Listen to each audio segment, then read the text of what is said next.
It's not a problem. Here's another college. There's another college president. Charles King. Mr. President. That's That what we call it? This is the largest part of the universe. All right, right here, gentlemen. That's really it. Thank you. Good. Now we can start. Okay. Are they going to take us in the back door, or are we going to go in the front? I think we're going to go right in this Right in. Can't do any best bit in the right place. Hi, sir. morning. Morning. I think, excuse me, I think they want us to go in the side door, I believe. Well, where is the side door? They want us to come back down that side over there. We're going a different way, folks.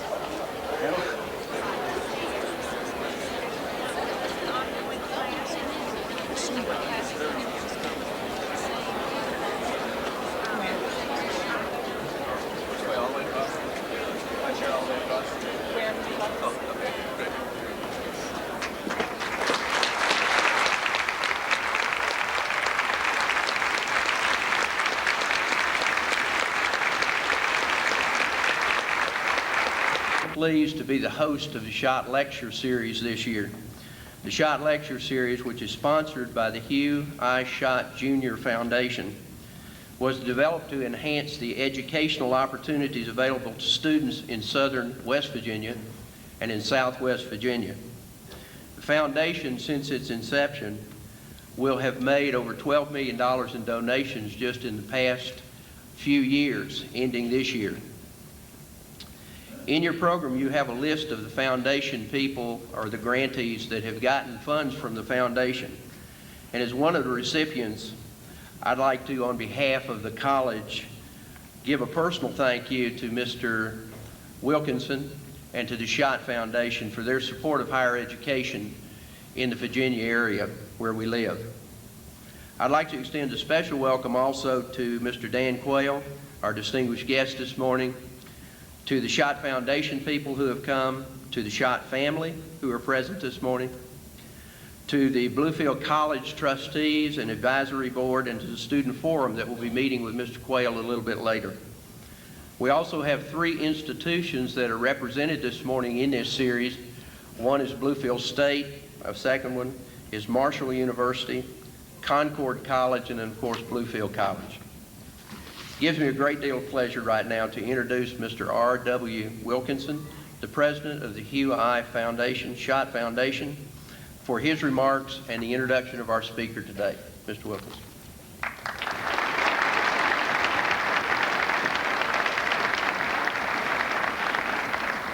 Let me, on behalf of the Shott Foundation, welcome you here today to our 3rd lecture in the Shott Lecture Series. We're pleased to have Vice President Dan Quayle here. But before I do that, let me just call attention to your programs and say on the back of it, you'll find a list in the last paragraph of the organizations locally that we have financially supported. As President McMillan said, we have donated to either educational or family-oriented organizations or community organizations approximately $12 million over about the last 10 years. This gives us the opportunity each year to put in the community about $1.5 million in worthwhile projects and hopefully enhance the quality of life of the people who live in the greater area served by the Daily Telegraph Printing Company when it had the televisions, the newspapers, and the radios. This was a wonderful opportunity that Mr. Shott gave us to continue to support these organizations and these community efforts. Let me turn now to why we're here today, and I think it's appropriate that we have our speaker today. Those of you who knew Hugh Shott well know that he was very active and went to the Republican National Conventions, I believe either 9 or 10 times as a delegate. Enjoyed that very much and enjoyed an active and participating role in politics. John C. Shott on our board and one of the family members serving on the Shott Foundation has been the head of the Republican Party in the state of West Virginia. So the family, as well as all of us on the board, have been very active in politics and have been from a conservative line, so I think it's most appropriate on this occasion that we have a conservative here to speak to us in Dan Quayle. Hugh Shott was active in local and state politics, as I said. He attended the Republican National Conventions, and my greatest experience was going with him the last time to nominate Richard Nixon in Miami. It was a wonderful trip for me and an experience in national politics that I'll never forget. But in looking at our speaker today, let me say a few words about him. During his 4 years as the 44th Vice President of the United States, 8 years a United States Senator, and 4 years as a United States Congressman, Dan Quayle was a vigorous advocate of economic growth, of strong national defense, American leadership in the world, and the revitalization of non-governmental institutions, families, neighborhoods, churches, small businesses that are the foundation of the American civilization. Mr. Quayle is widely considered to have been one of the most active vice presidents in history. He made official visits to no fewer than 47 countries, was chairman of the President's Council on Competitiveness and the National Space Council, and served as the President's point man on Capitol Hill. As a leader in causes from legal system reform, term limits, and the renewal of basic American values, Vice President Quayle developed a large national following and became one of the most admired Americans of our time. Dan Quayle is the author of Standing Firm, a vice presidential memoir that became a nationwide bestseller, and The American Family, Discovering the Values That Make Us Strong. The former vice president is a distinguished visiting professor at Thunderbird, the American Graduate School of International Management. He also serves on the board of directors of the Hudson Institute and is chairman of Campaign America, a national political action committee dedicated to advancing the agenda of low taxes, less regulation, stronger families, and a secure America. As the first member of his generation elected to national office, and as a forceful voice defending the values of faith, personal responsibility, entrepreneurship, and limited government, Dan Quayle brings us a unique perspective to bear on the issues of today and the challenges of tomorrow. It is with a great pleasure that on behalf of the Hugh I. Shott Jr. Foundation, I present you the 44th Vice President of the United States, Dan Quayle.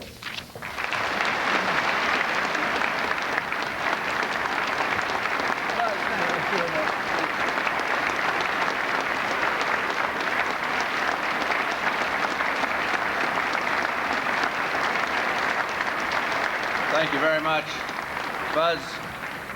Thank you for the introduction. Thank you for the very warm welcome.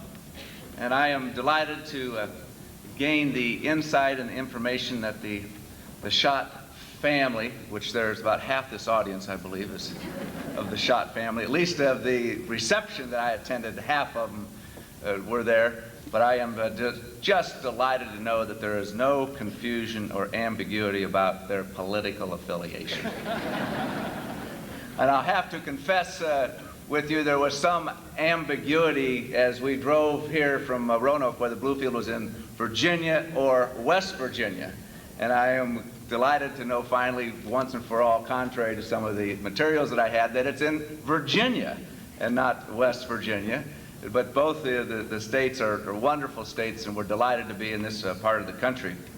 Speaking of confusion, from time to time, when I'm out in public, more or less by myself, sometimes people, you'd be amazed, they're not really too sure who I am.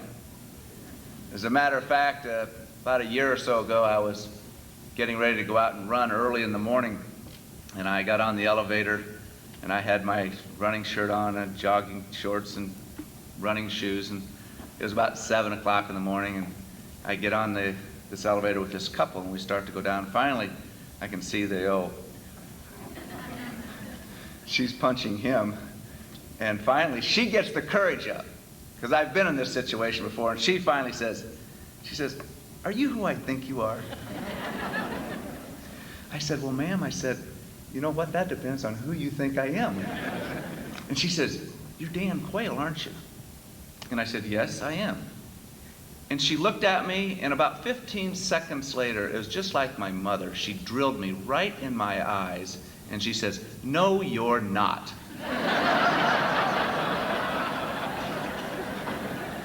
What I probably should have done, Buzz, is pull out my driver's license and showed her my identification. But interesting things happened to former vice presidents.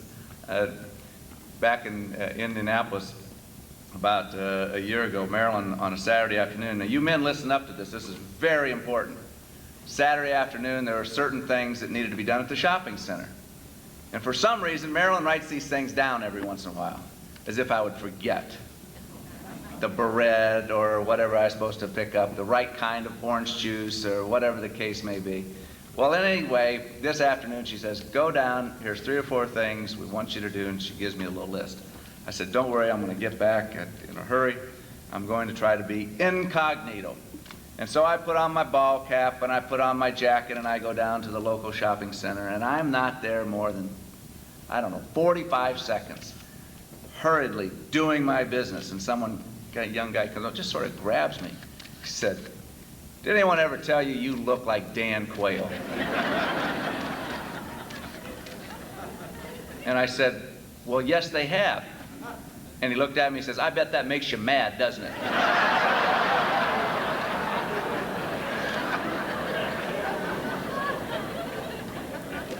It's not that funny. What we're going to do this morning, I'm going to speak for a few moments, and then we're going to open it up for questions, and then Buzz or someone will inform me when it's time to take one more question, and then we will depart to lunch and then meeting with the students and whatever else until later on this afternoon. But what I thought I'd do first is try to establish the political dialogue and the landscape, not just here in the United States, but around the world, on where we are, and then, more importantly, focus on how, as a nation, that we can enhance our competitiveness. How can we do a better job on getting our people better jobs, better paying jobs, the quality of life? What is it that we really need to look at as we march toward this 21st century? But first, it's important, I think, to step back and to look at where we are. When I first got into politics back in 1976, I was the age of 29, running for Congress, which I was elected to, and I campaigned on the idea of a balanced budget. I was very much in promoting tax cuts to grow the economy and supporting entrepreneurship. I was a strong advocate for deregulation and less government involvement, and I was also an ardent anti-communist. I felt that fighting communism was a good cause, that we needed to do that not only for our country, but to establish peace in the world. And I can remember people saying, "Well, that's sort of a nice platform and that's a good position to take, but those things probably aren't really ever going to happen." Well, that was 1976, and now look at where we are today. I mean, for all practical purposes, the budget is going to be balanced. Whether you're a Republican or a Democrat, there is a recognition now that tax cuts are good for the working people, they're good for entrepreneurs, they're good for everyone. Deregulation, look what we've done in the area of deregulation. We've deregulated oil, we've deregulated gas, we've deregulated the transportation industry, we've deregulated the telecommunications industry, and now we're going to deregulate the utility industry. So deregulation is no longer some extreme viewpoint by conservative Republicans running for office. It is the norm. And look at where communism is today. For all practical purposes, as Ronald Reagan said, let's assign that political ideology to the ash heap of history. And it clearly, for all practical purposes, is dead and buried, except for a few notable exceptions: North Korea, China, and in our own hemisphere, Cuba. A few countries simply haven't gotten the message that those days are gone. So what we have established is a much more compatible and much more important political philosophy that goes right to the people. I mean, balanced budgets. If you look at this national debt that we have, do you realize that's about a $70,000 mortgage on the backs of everybody 18 and under? Now that is quite a legacy. to have and quite an inheritance to pass on, a $70,000 mortgage. But we are moving toward that. And just to put it in more stark political terms, look at what the political leaders around the world are saying today. You know, Bill Clinton, a Democratic president who has declared that the era of big government is over. Right on. I hope that's true. You have Tony Blair across the ocean, the labor leader, folks. This is the labor leader who just took over from the conservatives, Margaret Thatcher, John Major, the labor leader preaching the virtues of privatization. And in France, the newest elected prime minister there is a socialist, Jospin, who says that tax cuts are good for the French economy. And so you need to stop and to step back and say, wait a second, what's going on here? You have a socialist in France saying tax cuts are good. You have a labor leader in Great Britain preaching the virtues of privatization. And you have a liberal Democratic president in the United States saying that the era of big government is over. Welcome. So we have won the debate. The question is, now what do we do?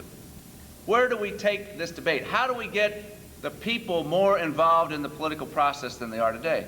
One of the sad notes beyond the results of the last election was the fact that only 49% of those that were eligible to vote took time and exercised their right to vote in a free democratic society. 49%. And you put Ross Perot in there, what, 8 or 9%, takes it down to around 20% about, of the eligible voters determined who the next president of the United States was. Now that is a distinct minority. And whose fault is it? It's our fault, collectively. Not taking time to go down there and to participate. So what do we do now? The debate, from my point of view, that we're winning it, that we've established some certain fundamental philosophies like deregulation and tax cuts and balanced budgets and that democracy is preferable to communism. I mean, those debates seem to be over. So now what do we do? What we do now is to focus on how we can, in fact, become a better nation. How can we be more competitive? What are the challenges facing us today? And if you look at the competitiveness issue, which I will take first, ask yourself this question. How do we enhance competitiveness? I teach the politics of global competitiveness at the American Graduate School of International Management. It is a business graduate school in Phoenix, Arizona, where I grew up, and Marilyn and I are now living as I teach there and travel around the country. And it is a very free-flowing conversation that we have in our class on what is really the way to enhance competitiveness. Now, these are business students. And so when you throw that question out in the discussion, where there's about 31 of them, I mean, they'll jump on and they'll say, well, what we really need to do is to have a better trade policy. About a third of the students are from outside the country, from Germany, have a couple from Korea, had a couple students the last semester from China, a lot from Latin America, one from France, one from Syria. So we have students from all over the country, or all over the world. And what these students say, trade. They want to look at trade politics, and that's what the course, a lot of the course is about. Then some of the other ones, and Americans will say, well, it's that capital gains rate reduction, it's taxation, and that's the way that we can enhance our competitiveness. Others will say, well, if we could just do something about this awful legal system and the anti-competitive things that come out of there, like twice the cost of product liability insurance in this country as compared to Europe or to Asia, things of that sort, then we would be more competitive. But every time we spend more than about 20 minutes talking about this issue, there will eventually be a consensus that if we really want to enhance competitiveness in this country, that we have to deal with the education system. And that is K through 12. That if you are serious about having your workers prepared for the jobs in the future, we better get serious about education. That if we want to make sure that we maintain that qualitative advantage, we better do something about education, because if you look at the math scores and the science scores on a comparative analysis, the United States is low. And we need students that have that expertise to be able to provide the employers and to become employers themselves in the area of high tech and other industries. And it's not just high tech. It's any industry. You need to have flexibility today. Somebody that's graduating from high school today, probably 6 or 7 different jobs in their lifetime. It's not the way it was 20 or 30 years ago, where you go to work for one company for 40 years. It doesn't work that way anymore. Sometimes, yes. If you have a good family business and you can carry it on, yes. But normally that's not the case for most people.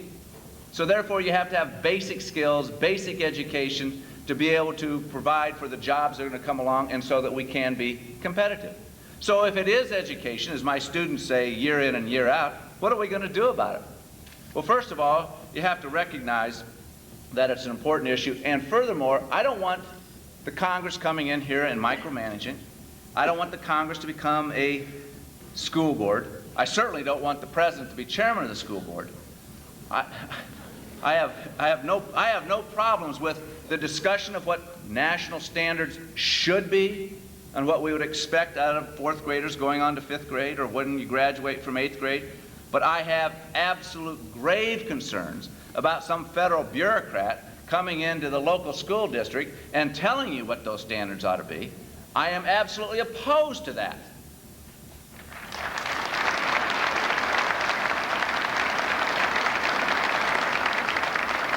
So you want to keep the control local, and you want to have parents to be involved as much as they can. I can assure you that when our children were younger and we had parent-teacher conferences, I was almost always there. I may have missed a few throughout their time in high school and grade school, but not very many. And we had a fairly active schedule too. But you make it as a priority, and you build your schedule around that. And I'm tired of a lot of these education bureaucrats saying, oh, well, parents, just leave us alone. We know what's best for your children. We want parental involvement. We ought to be encouraging parents to come down and to help out in the classroom for extracurricular activities or whatever the case may be. Volunteer to work in the library, as Marilyn did for a number of years. There are a lot of things you can do. You're in the school, you see what's going on, and believe me, there'll be more accountability, more performance. We need to have better performance from parents. We need to have better performance from those that are in the education system itself. We need to have the idea of competition. Is there anything wrong with competition? Is there anything to fear from competition? We've now said that deregulation can apply to all these industries, but what about a little deregulation in education? Let people choose, move around, go to the good schools. I'll tell you what's happening. In Arizona, we have what they call charter schools. 30,000 kids in Arizona go to what they call charter schools, public schools and private schools, but they're charter schools. You go and you get a certificate and you can start a school. It can be private or it can be public. And now what is happening is that the public educators are saying, okay, we've got to go out and actively recruit in our neighborhoods to tell the parents that they ought to send their kid to the neighborhood public school. And I'm sitting there, this is great. This is exactly what we want. This is what competition will do. And so you have principals and people going on, knocking on your door saying, I want you to send your daughter Susie to this school because in 5th grade, which she'll be, she's going to get the best education around because we've got the best teachers, we have discipline, we teach reading, writing, arithmetic, and we also teach respect and responsibility. And so you have you have this competition for our students going on, and that is absolutely what we want and what we need. More accountability. And believe me, parents can do that as well. You know, we can't just send that child out the door and expect them to get a good education. They got to be prepared to learn. Education begins where? Home. Hopefully it is reinforced in our schools. Hopefully it is understood and appreciated in our place of worship. And if it is, then you're going to get it at the home, in the church, and the school, the importance of education and a value-based education, if you will. And quit having all this moral ambiguity. You know, some things are right and some things are wrong. I mean, let's face it, stealing is wrong, lying is wrong. Why not say it? Why not teach it? Why not have it reinforced in our places of faith? Because we need to have that value-based culture, a value-based education. And so I encourage us to all take a good hard look at what we're doing in the public education system. And I am a product of public education. I am a strong proponent of public education. Maryland is a product of public education. Our children went to public schools more than private schools when they were growing up. So public education, by having this competition, it's not going to ruin public education, it's going to save public education. And it's going to make it better. And I'll tell you something else we ought to consider when we look at education. And I know this is controversial, but I've had controversy in my past before. We ought to consider getting some flexibility when it comes to tenure. The reason, what I want to do is to pay our good teachers more. And the only way you're going to be able to pay your good teachers more is if you have those that aren't performing. There needs to be some change and flexibility in the system. I am tired of seeing our good teachers not adequately compensated. I'm tired of seeing the good teachers saying, I'm going to go on, I'm going to be a nurse, I'm going to be a lawyer, I'm going to be a doctor, I'm going to be something else besides a teacher. This is our children we're talking about, folks. This is the future we're talking about. This isn't just some theoretical idea. This is the real world and our children. And even though it may be controversial, it's something that we've got to do. And believe me, the more we focus on competitiveness, whether it's developing opportunities here or around the country, it is education. I'll tell you another issue. You look at competitiveness, my business students certainly understand this because they are more interested in the business side of it. And that's this whole tax structure and tax system that we have. Have you been reading this last week or so, the discussion about your Internal Revenue Service? My gosh. I mean, we all knew it was true, didn't we? Now they're finally coming out and admitting what we have known all these years. I mean, the arrogance and the abuse that has been documented by the Senate Finance Committee is long overdue. And finally, we now have the information, the public's attention, to hopefully really do something about this disgraceful tax code that we have. But as you look at this tax code, which was amended in this last budget, think of this, folks. In this last budget, they were talking about the virtue of tax simplification, correct? Well, the virtue of tax simplification, most of us agree with. They put in 235 new tax code sections.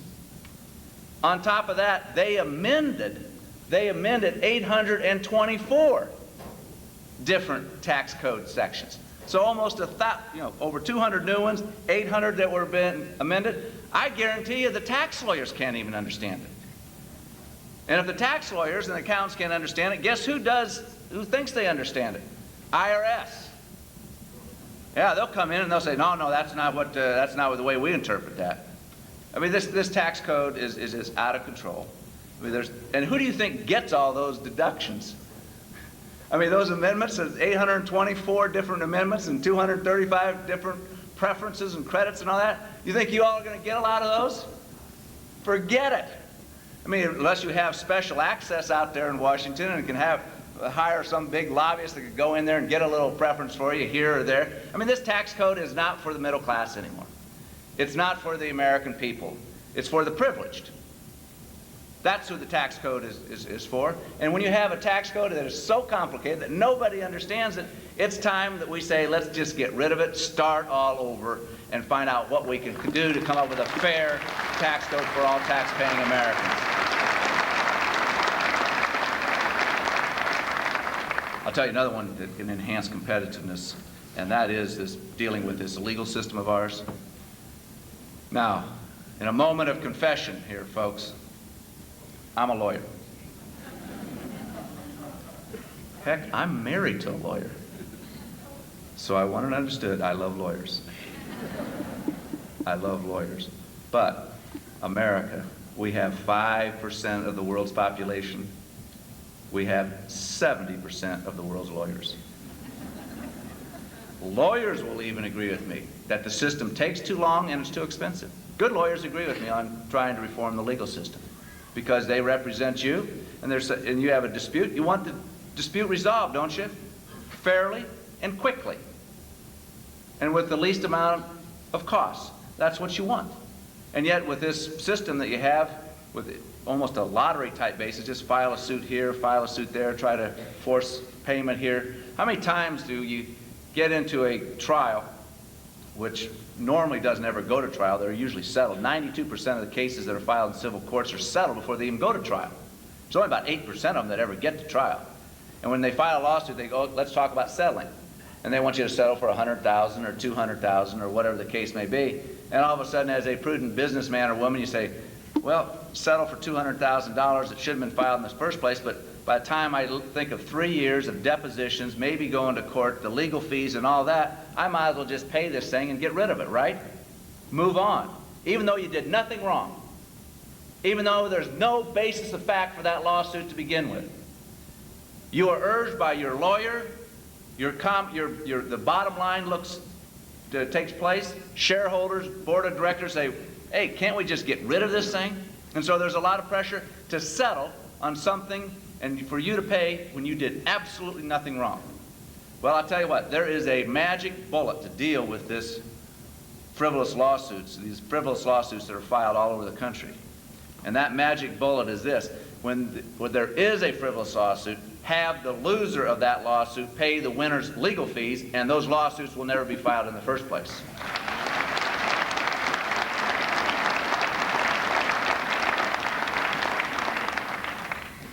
As we look at enhancing our competitiveness, I'm talking about jobs and making the economy stronger and America better. Let me just take the latter part there, making America better, and ask you this question. What do you feel is the greatest challenge facing America today? If I had you to choose between jobs or values. How many people would say jobs, just by a show of hands?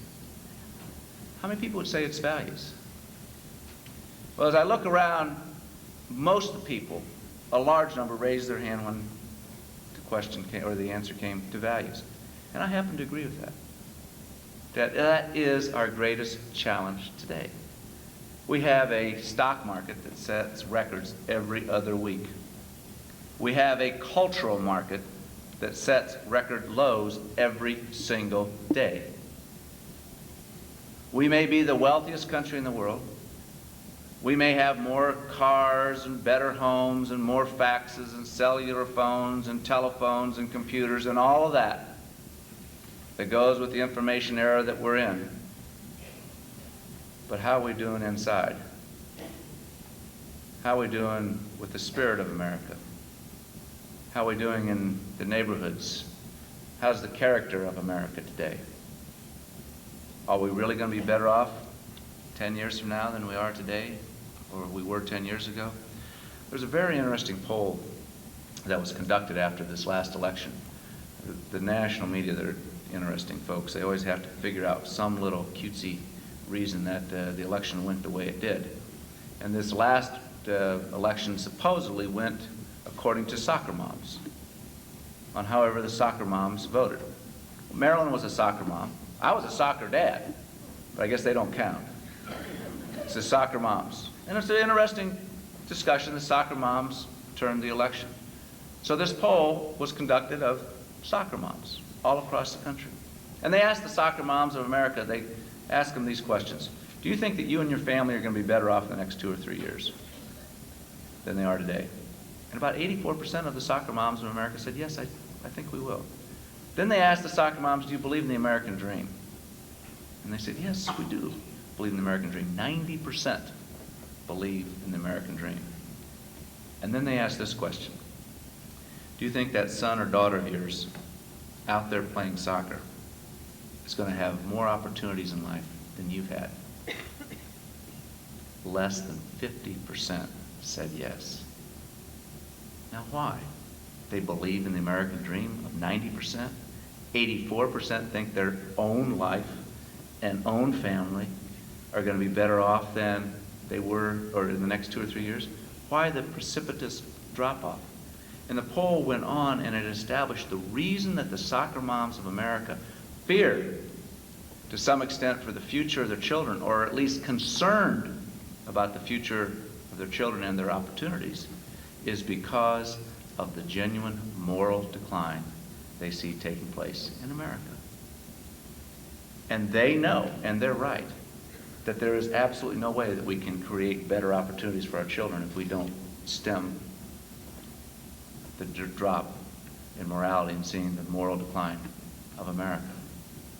Go on down the list. You have teenage suicide, spouse abuse, drug abuse, child abuse, children born out of wedlock, all the problems that we have. Those numbers, unfortunately, are going up. And this whole idea of fathers abandoning their children and not taking responsibility for the children that they bring into this world, that problem is growing. Do you realize over a third of our children today are born into homes without fathers? Over a third. Under current trends, my friends, under current trends, by the year 2010, half of the children born in America will be born into homes without fathers. And this isn't a divorce situation. This is not a situation with a premature death. This is a situation, in most cases, they don't even have a clue who the father is. The father's not around. And it's not just the father. It's the brothers and sisters of the father, the mothers and fathers of the father, the aunts and uncles of the father. The whole family structure of one parent is gone. And maybe that one half of that family might be able to provide a little counseling or a job or a help in education when that person needs it. But they're just gone. We can't continue with these numbers.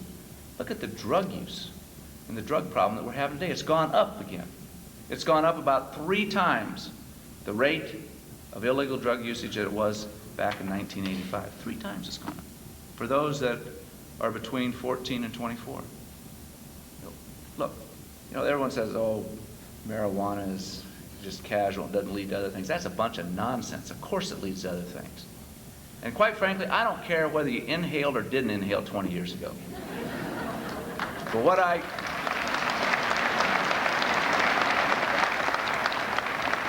I do care about is, what is your position today? And are you going to take an absolute position? And this is an area where we should be intolerant. This is an area where we should be judgmental. And we should say that doing drugs is absolutely wrong and should not be tolerated. And I know what the political correct activists will say. They'll say, oh my gosh, don't be too hard on those that do it. You have to understand. Well, let me understand one thing. When they do it, not only are they ruining their lives, but they're hurting their family, they're hurting their friends, and everybody in this room, including myself, knows of a particular case, whether it's in your immediate family or the extended family or in the school or in the neighborhood where there's a problem with drugs. Everyone. So therefore, it is a national problem and of a national concern, and it goes directly to the values of our country. So those soccer moms, when they see the genuine moral decline, they are absolutely correct. And that's why we need to have values like value of faith. You talk about 3 wonderful child development experts: Moses, Jesus Christ, and Muhammad. Listen and read what they said and how we should be dealing with our children. The value of freedom. So often we take our freedoms for granted, but think of today of the taxes, the regulation, the big government, that our freedoms are really being taken away, that we aren't as free as we should be. And that's what really makes America great, is that we're a free country. And finally, the value of family. Douglas MacArthur said that there is no substitute for victory. I would say there is no substitute for family.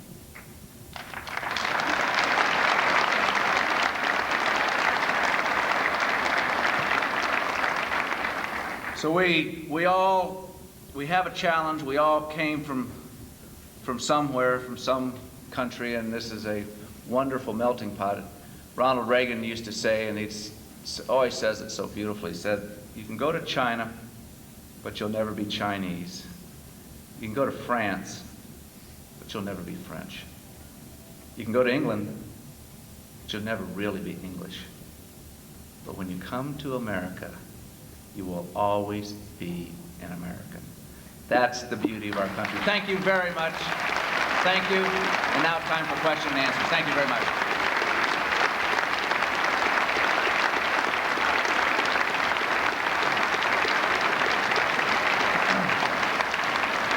Thank you.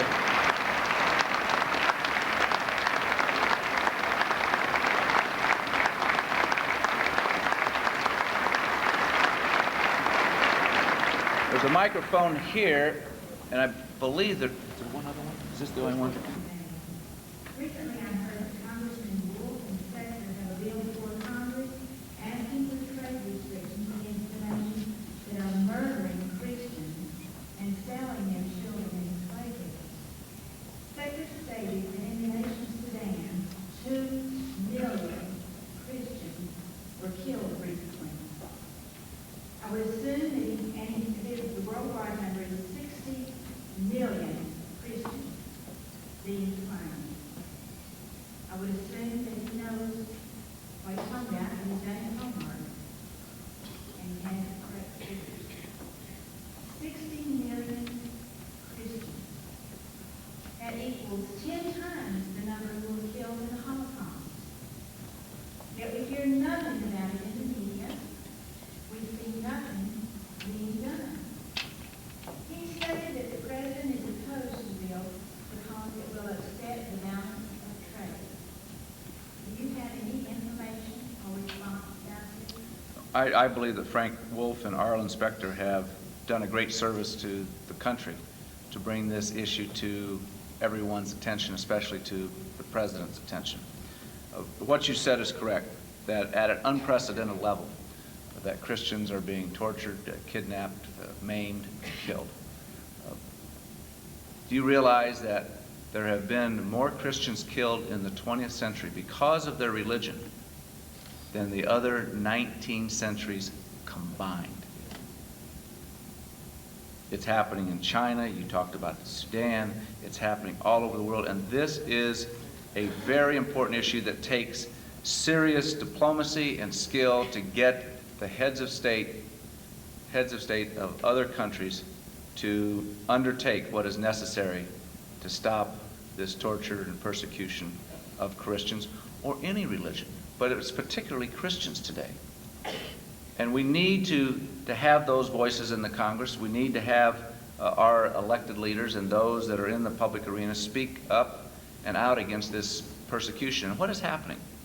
As the countries have experienced democracy and freedom, well, religion and free religion is coming back. And those countries that have a past history, like Russia, of authoritarianism, are trying to figure out ways to stop this. And Russia, as a matter of fact, just passed a very obnoxious piece of legislation dealing with their right to go in and to shut down certain houses of worship. But you have to speak up. It's not going to come from the Congress. The Congress can bring pressure, and I think Specter and Wolf are absolutely correct to do this. But the real results are going to come from having skilled diplomacy, having leaders that are committed to highlighting this, making it a priority. When Jiang Zemin comes to the United States later this fall, who's the president of China, this should be one of the top 2 or 3 issues that Bill Clinton talks to him about.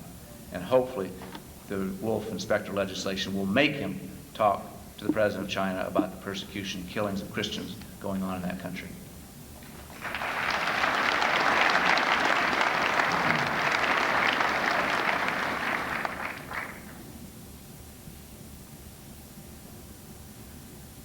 We got somebody else coming here. Go ahead, just shout it, and then we'll take the one back there. Go ahead, Doctor. Go ahead. I have 2 questions. I'm a surgeon. I'm a strong Republican. There is on the media, we have a lot about the national testing system in the schools. The very fact that the president sponsored bill. What is in the fine print that Republicans oppose in the national testing bill? That's number one. Second question is, I'm a strong supporter of the values and families, yet most of your elite universities in the country, all Ivy League universities, they promote liberal agenda in their education. How can we counter that at the higher level? We know we can work as parents at the lower level, but how about the higher levels of education? Yeah, there's two questions. First, the statement, he said he's a good Republican, so I want everybody to know that. Card carrying, I presume, and you can give me that bit of information afterwards. The two questions dealt with national standards, why the opposition, and the second one dealt with some of the places of higher learning of secondary or post-secondary education. The elite universities tend to be quite liberal, and what can we do about that? I believe is the second question, if I'm paraphrasing it correctly.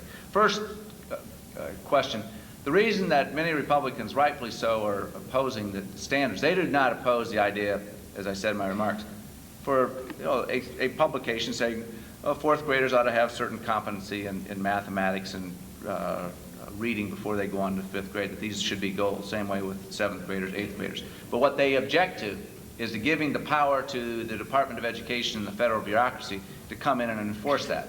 Because you think you've seen red tape and regulation and rules and bureaucratic arrogance. You ain't seen nothing yet. To give some bureaucrat in Washington the power to come in here and to micromanage and tell you what you should be doing. What may be proper here is not necessarily going to be the same way in Roanoke or Virginia or Richmond or something like that. It's different. Or Charleston. It will just be entirely different. And that's why no problem with stating the standards, but we're not going to spend the taxpayers' money, we're not going to institute a squad of faceless bureaucrats to give them that power to come in and run our schools. And that's where we come in. We've got to take that initiative. And we've got to set our own standards. And if they want to say, look at our standards, are they above or below the national goals? I would imagine in many cases they'll be above the national goals. Because the national goals, they'll come down to some sort of mediocrity. They always do. Take care of the center. Your goals may be higher than what the national goals. So that's good. So there's no problem with the statement. It's the enforcement of it. The second question, I wish I had an answer to that. I don't. I suppose that the answer is that, unfortunately, it seems that smart conservatives tend to gravitate more to the professions and to business. And smart liberals tend to gravitate more to academia and to the media. I mean, that's just the way it is. I encourage young, bright, intelligent, energetic people to think about going on and being a professor at Yale University, or go on and to try to become an anchor man or woman of a network. I would encourage that. The reason I think they don't get involved, because there seems to be a sort of a screening out process and a little bit of censorship that goes on when they get to the very top, that if you don't have this certain right ideology and political thinking, you might not get that tenure, or you might not get that promotion at the job. And I think that this is what is unfortunately probably holding them back. I don't know, that's speculation on my part, but I am for more and more people that have right thinking and correct thinking and come from the more conservative side of the ledger to go into these professions. They're going to have a tremendous amount of influence. You look at influence in education, or look at influence in our values debate. Obviously, the family has great influence. Educators have great influence. Pastors, priests, rabbis have great influence. And the media has great influence. In my discussion at Thunderbird, I have mostly X generation in the class, and I asked them, what are the defining moments of their generation? And one said, well, the globalness of the economy.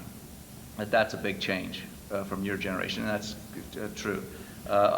Winning the Cold War, we did it as the Xers were just coming to age. But the other one they brought up was, well, we were raised with television, and especially MTV and things like that. And they have been.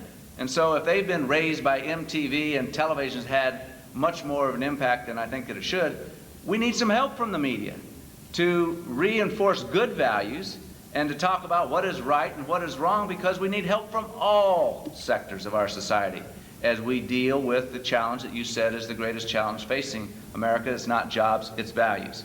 And if it's values, we have to have everybody that is involved. Yes? I would first like to start by saying that I admire your strong stance on morals and values in the United States. But I'm afraid it seems to me that it is, in the political field, rare. And my question is that, as a young American, I cannot help but be disillusioned by the corruption we see in Washington, especially currently Al Gore's case, and in the current political arena. And I'm just curious as to how much corruption there is right now in Washington, and what we should do about it. Yeah.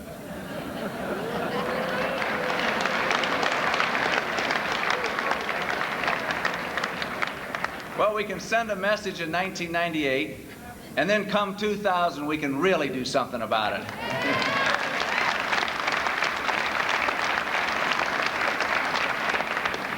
The corruption, as I see it, is as much the abuse of power and the arrogance as much as the technical violation of law. I mean, clearly, these laws were violated from the facts. I mean, they are complicated laws. There's ambiguity, but they're smart people. They know what they're doing. They went right up to the line, and they crossed the line. And so there have been technical violations of law, but there have been violations of law. But what I find so appalling, and I believe it goes to your question, the corruption is the arrogance. The corruption is this abuse of power, that somehow they don't have to comply with the laws and the rules of this country. I mean, this is not a country of kings and queens. This is not a monarchy. This is a representative democracy where the people rule.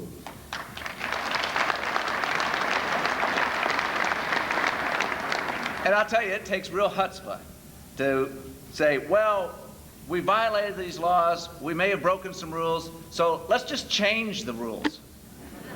I mean, just campaign finance reform, that's the answer. I'm saying, wait a second, we'll get to campaign finance reform. If you want to talk about some reforms, I've got a list of them. But before we get to campaign finance reform, I think it is incumbent on all of us to bring those to justice that broke the rules under the current laws.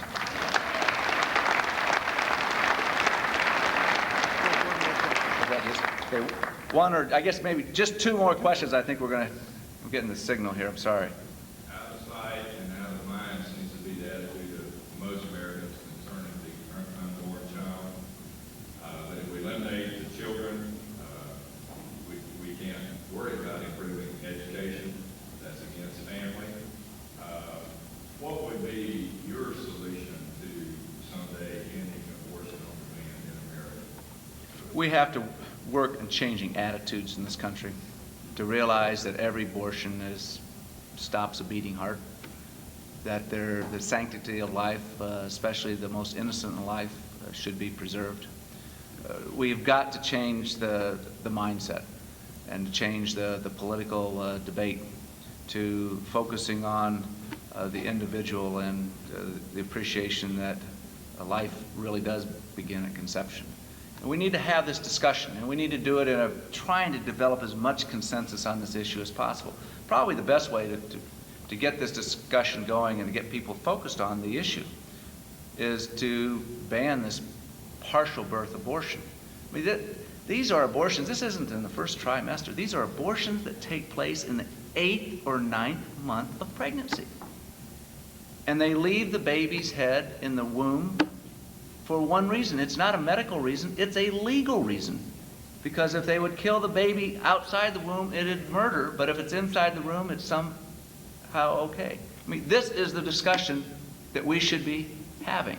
And when people say, my gosh, that's going on in America, yes, it's going on in your country today, and we ought to do something about it.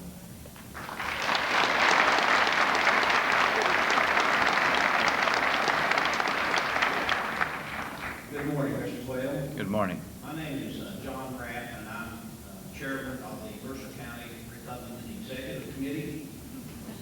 And I got my entourage back here. Would you please stand?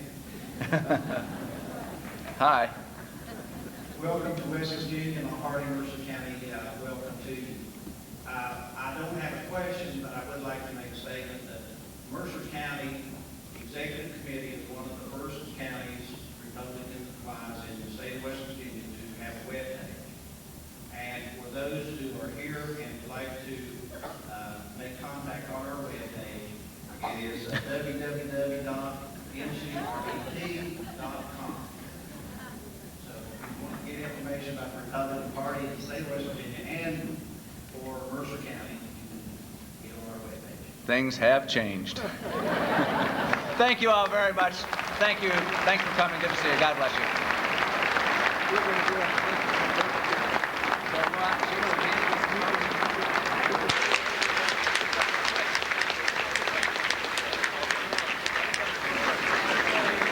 Thank you.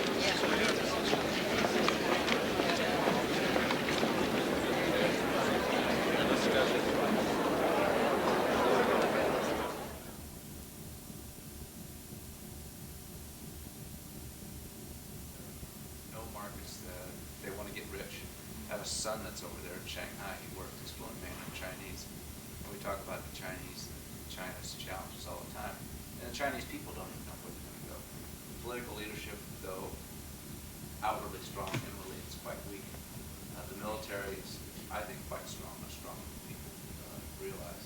The military is the one getting involved in a lot of joint ventures, things of that sort with businesses, foreign businesses coming.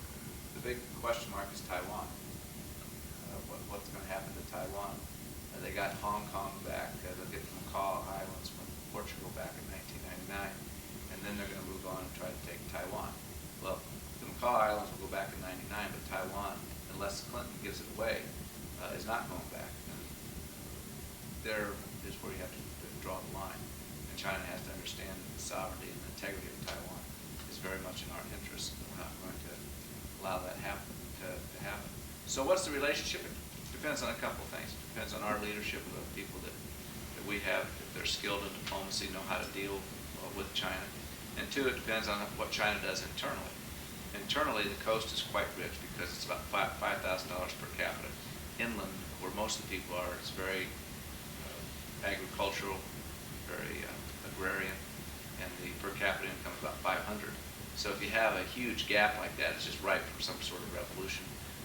China historically has had trouble keeping its country together. It's not from any foreign invasion necessarily. It's from within all the dynasties and things of that sort. So it really depends on the political and military leadership of China. But it's clearly a case where it could become, if it's not today, one of the most important strategic relationships that we have. Okay, a student from Marshall University. Yeah, I have a question. I've heard proponents of a stronger federal hand in education refer to the fabulous Japanese Minister of Education or Secretary of Education, and I don't know, they cite it as a system where that has worked. What do you think about that? Well, what they do, they cite the longer school year that they have, and they cite the test scores, things of that sort. But I wouldn't trade the two systems. I do think that we can do far better, but the Japanese, the culture, it's much more rigid than ours. It's interesting, even though the test scores and things of that sort, the Japanese do fairly well. But when they get on to higher education, they don't do nearly as well as they do over here. And clearly they don't have the creativity and the entrepreneurship nor the freedom once they get out of higher education to go on and to create new things. They're very good at producing things because they're very focused. They're much more disciplined. Their family units tend to be closer together. Of course, it's an island. It's a fairly small island compared to the United States. If you've been over there, I mean, the land is very scarce. It's not like around here. If you get out west in our country, heaven forbid, there's all sorts of land and opportunities as well. But I am not a strong proponent that just a longer school year is going to make sure that say we're going to have better education. I think it's more on what you're teaching, how you're teaching it, whether you got discipline and decorum in the schools, whether the kids are actually learning are not learning. If they're not learning in 9 months, what makes you think they're going to learn in 10 months? There's something fundamental. It's not just number of days. I think that's sort of a bureaucratic response to a problem. It really goes to the heart of the matter. What kind of, what's happening at home, what's happening at the school itself. And our system, though, we have some problems. It's certainly flexible. And in our society, people every once in a while can fall out of the education ladder, and then they can get back. They can come back to school or high school or college, and they're not excised to a particular role in society because they didn't get that education. There's always an opportunity to do that. In Japan, that's not it. If you don't pass those exams coming right out of high school, you are put in a certain, almost a caste-like system. And once you fall off the wagon there, so to speak, you're out. And you can never get back on that wagon. Not in the United States. You can fall off the wagon, you can have problems, you cannot take school seriously, and all of a sudden you wake up and say, I really got to get with the program here. Maybe I'm 20 or 21 or 40. I got to get back. I got to get my life together. And the way you're going to get your life together is probably to go back and to take some education and get some good schooling, and then go on and do whatever you want to do as far as services or professions or what. And our society being more open, more rambunctious, more flexible is far the preferable way to do it. And you never know who's going to come up with the next computer in their garage, or who's going to develop the next airplane in their backyard, or whatever the case may be. And that's one of the uniquenesses of this country. We shouldn't take it away from it. Okay, and I understand we have a student from Ohio State University, Chris Shott. It's Ohio U. Ohio. I had a question. Wesleyan, is that what it is? What's that? Ohio U is it Wesleyan? No, just Ohio U. No, where is it? Oh, here? Athens. Athens. I'd just like to ask a couple questions about your points on education. First of all, about competition and choice. I understand public education has to provide education for everyone, regardless of economic status or like handicaps or anything like that. How do you create a level playing field for competition to exist between public and private schools? Well, I'm not sure you're going to have an exactly complete level playing field in all cases. As far as level playing field cost per student, you take the parochial schools in America, the cost per student is like $3,000. You take the average cost of a public education per student, it's $8,000. Huge disparity. Now, there's probably going to be a disparity because of the special education and dealing with some of the disabled, because it takes more resources. But it's not going to be 3 times that. And that's why the competition, that will open it up. Good schools will get better. Identify what the bad schools are and just get rid of them. Just get rid of them. Just let them go out of existence. I mean, everybody ought to have the right and opportunity to go to a good school and get educated, and let them go as far as their dreams will take them. That's the American way. But I don't think you'll have a completely so-called level playing field, because that means that the government's going to come in and say, okay, well, you got to take this many students, and you got of this background, you got to take this many students there. I say just open it up. We have a moral and a compassion obligation to take care of those that need special help, and we will do so. But we also have a moral and compassion obligation to help our children get as good as education as possible, and that's where the education choice and competition comes into. Okay, and we have a student from Emory and Henry University, Joni Johnson. Do you have a question? Well, actually, I thought I was going to tag on Bluefield, but kind of on that point, I do have a question. One thing you were talking about education, would you be referring to the vouchers? Voucher is one way to do it. Okay, one other concern that I have, especially in larger cities, you have the inner city, and most of those schools are not where the city's education money goes in their prime educational effort.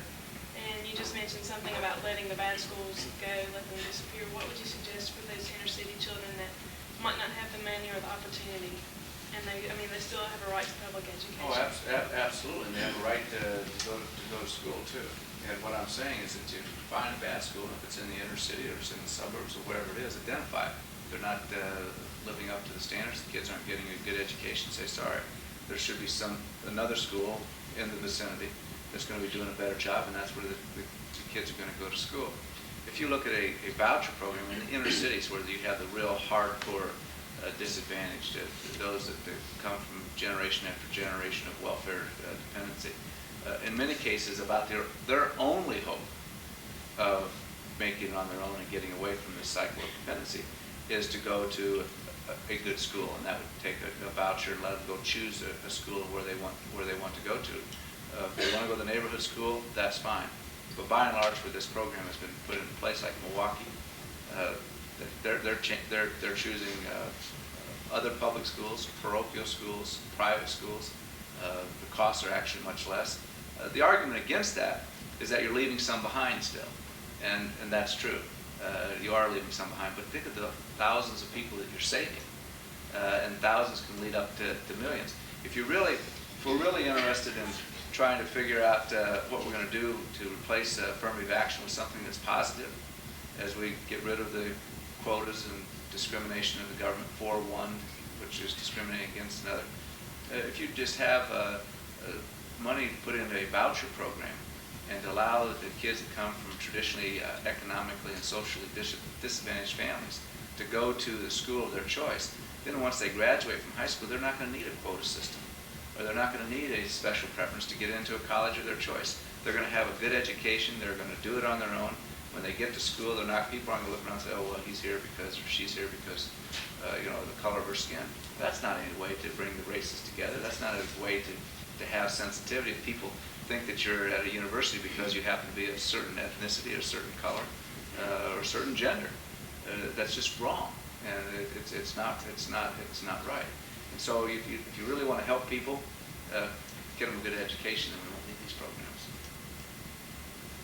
Okay, we have a couple of students from Bluefield High School in Bluefield, West Virginia. Would one of you all like to ask a question? My name is Keisha, and I'm a senior at Bluefield High School, and I'm the editor of the school's newspaper. And just recently, in our public schools here in West Virginia, we have added internet, where it's student access whenever we need it. And in newspaper, that's really good to research topics to get statistics for news articles. My question is, do you think the misusage of internet could affect the individual values, considering what is on the internet today? Well, it depends on how you surf the net. If you look for all the good research and material and information that is there, obviously it can enhance one's information base, reading skills, writing skills, composition skills, things of that sort. If you're searching the net for all sorts of lurid types of things that I guess that are on there, then that's a whole other thing. And one of the issues that they're talking about, and it deals with the Constitution. How do you regulate this? Getting some of the pornographic, illicit stuff that's evidently on the internet out of there. The problem is that we have some constitutional roadblocks. But there ought to be some sort of a way that we can do that. So it depends on, but it really gets back to sort of this individualism again. Yeah, that if you have a certain responsibility, you have certain mores, and you have certain moral codes, I mean, you're going to be using the internet for virtuous programs and virtuous application rather than some of the other things. But no, clearly that's a concern. The problem is how do you deal with it in a free society and with a constitutional amendment that says you have the freedom of the press and freedom of speech. Okay, we're back to Bluefield College. My name is Shelley. I'm a senior here. We were wondering, you said a lot today, this morning, about moral values. You referred to Moses and Jesus Christ and Muhammad earlier today. And we were wondering, in your opinion, where should we draw the line between religion and government, or church and state? Well, you do not want the two to be mixed. You have the separation of church and state. You fight to your last dying breath the government trying to impose or to establish any religion. And that's why this country was founded to many extent, was that we came here for freedom of religion. On the other hand, you shouldn't have a government, in public education in particular, that's hostile toward religion. And that's what's happening today. You have this hostility toward religion. I mean, they're more worried about making sure that God is never mentioned in the classroom than they are of keeping discipline in the classroom.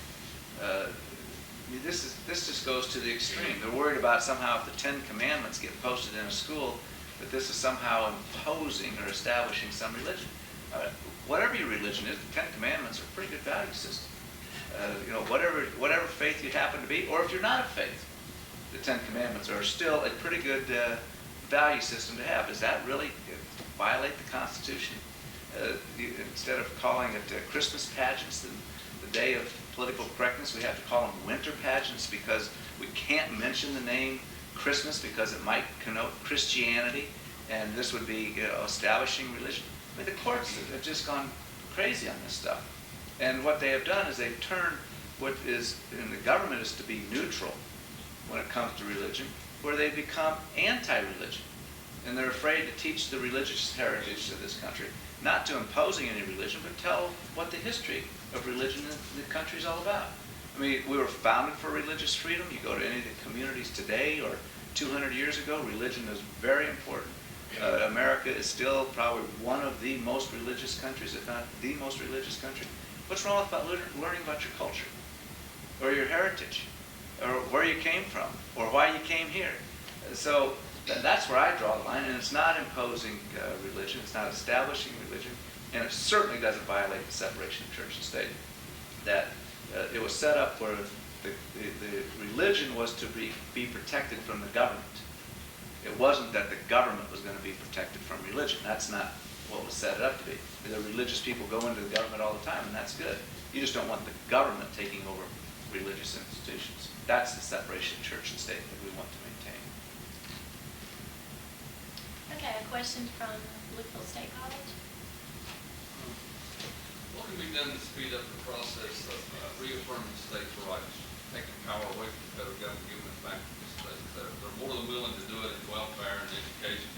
The money problem centers. What can be done? Well, look, you have to realize that when that money of yours goes to Washington, this idea that it's all going to come back, I got a bridge I'd like to sell you. It just doesn't happen. They get it out there. By the time it comes back, going through all the bureaucracy, even Nixon came up with this revenue sharing scheme and called it revenue sharing. But by the time a dollar went to Washington, you got about 20 cents on the dollar back. And some people like myself said, well, that's a wonderful idea, but if we all want to share the revenue, why don't we just keep it here in the first place? I mean, why do we have to set it out there and let the bureaucrats decide who's going to get it? Why don't we just cut taxes and keep it here in the first place? So to reassert states' rights, you got the 10th Amendment that people need to pay a little bit of attention to. Wish we had a judiciary that was more sensitive to the 10th Amendment. And we know that they always understand the First Amendment and the Fourth Amendment and some of the other amendments, but how about the 10th Amendment that says if it's not specifically stated in the Constitution that those rights are reserved for the state? That's basically what it says. The welfare reform was a move in that direction. And I do believe there's a recognition that governors and mayors and local officials are more effective at administering programs because they live with the people that are going to be the beneficiaries of it than those in Washington. But if you really want to reassert states' rights, keep more of your money here and quit sending it to Washington. Dramatically cut taxes so you have more to do for your schools here, or whatever programs you want. But that's the type of states' rights proposals that we ought to be for. Okay, a question from Concord College. Okay, can I ask another? Sure. Okay. I'm very interested in how the Christian Coalition is going to affect the Republican Party. And I ask that because my father and I were discussing something the other day, and I guess he received a call from the head of the Republican Party in our district, and she told him that a lot of conservatives had like a good bit of reservation about having so much power in the Christian Coalition, and I just wanted to know what you thought about that. Well, you have to recognize that the national media, which is anti-Republican, was trying to paint this picture that somehow the Christian Coalition runs the Republican Party, and it's simply not true. I got that question at a press conference. If I decide to run for president, how involved would the Christian Coalition be with my campaign? I said, look, I'm not a special interest politician. I'm an issue-oriented politician. I got into politics because of ideas. I don't go out and try to appeal to this group or that group or another group. I just tell you where I stand. If you want to support me, that's fine. The Christian Coalition, if you look beyond the name, they're for tax cuts, they're for choice in education, they're for term limits. They're basically issues that everybody in this room are for. But what happens is that this sort of anti-Republican media, they want to have the Republican Party like their own. They're captured by the Christian Coalition. And it's just not true. And I'm a perfect example. I feel I have a lot of support in the Christian Coalition community and would welcome it. But I'm not going to go out and to appeal to special interests. I just don't do it. I just think it's wrong. I think you stand up, state what you believe in, and try to attract as many people as you can to your campaign. So I think from the media's point of view, the influence is way overstated. It's an important. The issues that they bring up are very important. They're worth discussing. Most of them I support, but you just don't want to replace a party with one particular interest group. It just wouldn't be good for the party. It wouldn't be good for the country, and something that personally I just don't do. Okay, a question from Marshall University. In the last election, there was a lot of talk about the third parties and third parties gaining more influence in the elections. And I was just wondering what you think about the third party. We've always had them, to some extent. You go back in history, they've always been there. The Republican Party was the third party at one time, replaced the Whig Party. Teddy Roosevelt formed his Bull Moose Party at the turn of the century, came in second in the presidential election. I think it was the 1912 election. But the last third-party candidate to win any states, you have to go back to 1968 and George Wallace. We've had third parties in every other election. We had them in 72. There was one. In 76 there was one. You've always had the Libertarian Party's always been there. John Anderson was the third-ranking Republican in the House of Representatives, ran in 1980 against Reagan and Carter. Ross Perot is sort of the new kid on the block. He's run twice. He got 19% the first time, which was quite a bit for a third party, but he won no states. He got no electoral votes. The next time he got 9% or 8%, dropped in half. And if he runs again, he'll probably drop in half again, so he'll get around 4 or 5%. Fortunately, it's very difficult for third parties to really get a lot of traction to make a huge difference in a presidential campaign, though they can make a difference. I think Perot, because of his Texas roots, because of his personal antagonism towards George Bush for whatever reason, he was very hurtful to George Bush in 1992. But he didn't take any states, but he did take votes away more from George Bush. So they are than Bill Clinton. So they're a factor. But from a person that supports the two-party system, thinks it's a very stable system. It's the best system that we know. It has warts, it has problems, but there's no other system that's any better. I'm glad that third parties don't get much of a traction, but they're always going to be here. It's a free and open society, and you can go out and organize. And if a third party comes along and replaces one of the two major parties, they'll probably replace the Democratic Party rather than the Republican Party, and that's the way it works. Too bad.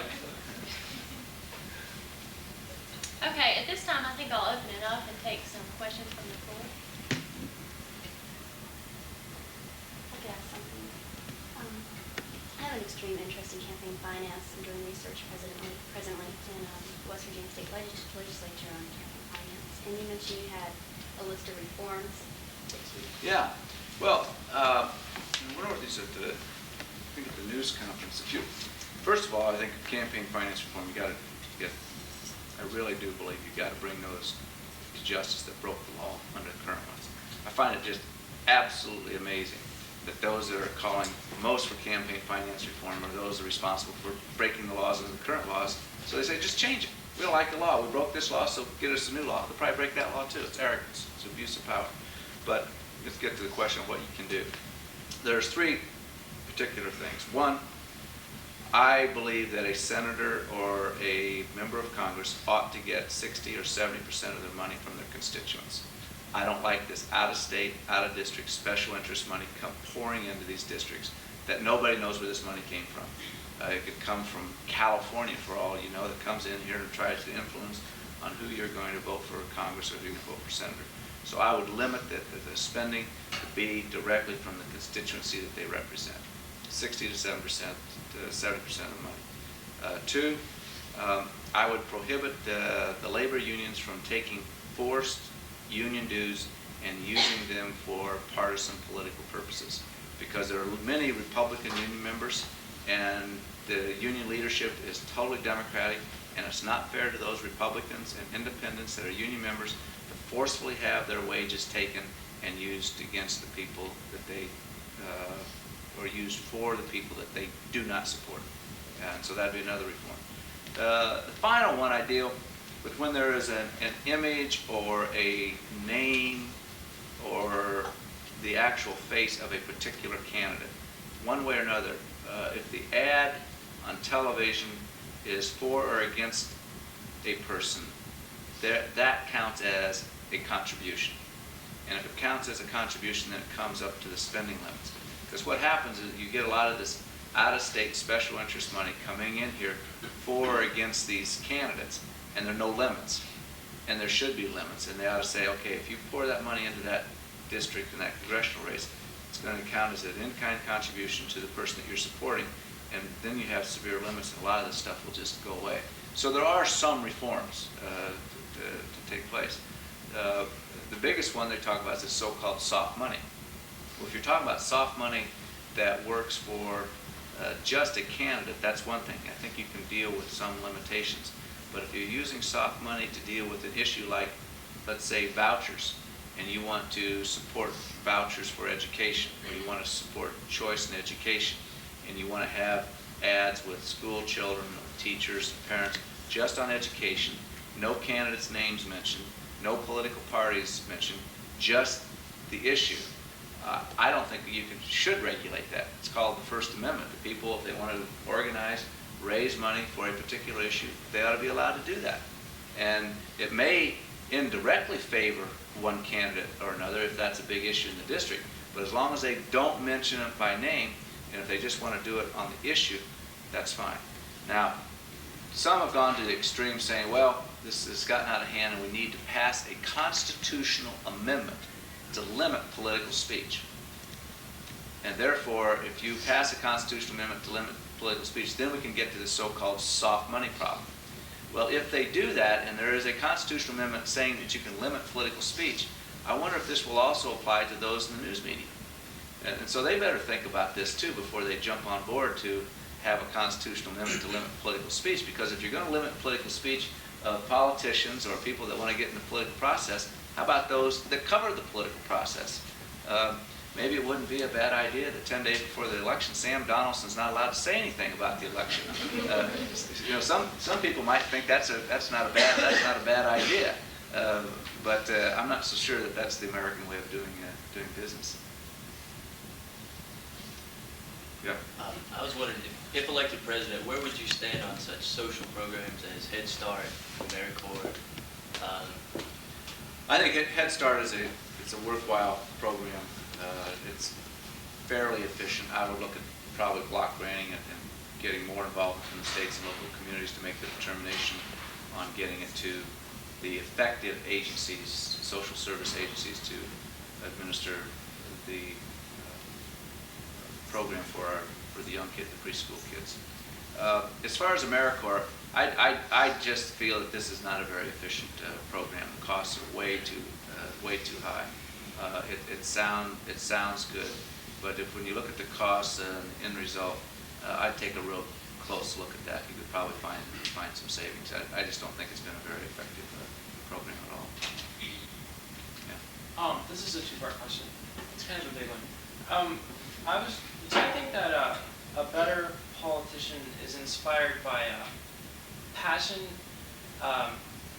for an issue or objective interest? And the reason I ask is because I would, of course, argue that the changes in morals that you would like to see are not changes back to morals, but changes from one set of morals to another set of morals. And I might also argue that there's plenty of other outlets for that kind of advocacy. Rather than. Oh, besides government. Besides government. Well, let me be very clear. Government cannot legislate morality. The government cannot legislate and demand good behavior or good citizenship. Clearly, you can have laws dealing with murder and stealing and things like that, but you're not going to be able to pass a law. You shall be a good citizen, and I, the government, will determine what good citizenship is all about. That's ridiculous. That's not what we're talking about. What you are talking about is virtuous leadership, though. You know, people that understand the importance of morality, that understand the difference between what is right or wrong, willing to use the holy pulpit to say that families are important and values are important. There's a direct connection between good values and crime. Those that don't have good values, a good appreciation for what is right or wrong, are more inclined to create crime, to drop out of school, to engage in gangs, to have drug addiction, things of this sort, which are really nemesis to our society. But as far as what drives people into politics, it's different. Some people might get into it just because they see it, it's a power game. Oh boy, it'd be nice to be a congressman or senator and get your hands on power. Others may say it may be sort of egocentric, if you will, and they feel, oh my gosh, I'd like all this attention and want to be called congressman or woman or senator or whatnot. But most of us that get involved in it are really driven by a passion for ideas that we get into because we feel very strongly about certain ideas, and we actually believe that we can change things and that the people getting involved can make a difference. That's really what motivates most of us, but it's different. It depends from person to person. Most people that get involved, contrary to the public image, are very honest, whether you're Republican, Democrat, Independent. The system and the people involved are really, from just a crass money point of view, are much more honest, I think, to some extent than even in the past. But it's a passion for ideas.